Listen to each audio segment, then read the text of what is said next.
Hi everyone, welcome back to another video from Trading for Beginners.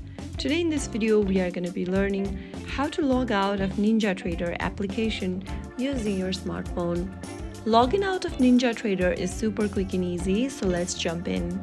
Launch open your NinjaTrader app on your device, and once you're in the home page, go to the top left corner and tap on the blue button at the top left. This button can also be different according to your account type.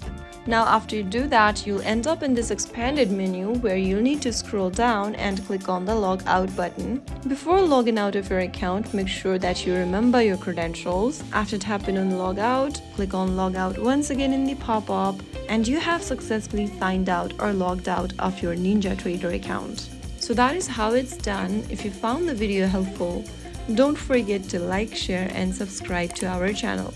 I will be back again in the next video. Stay tuned till then.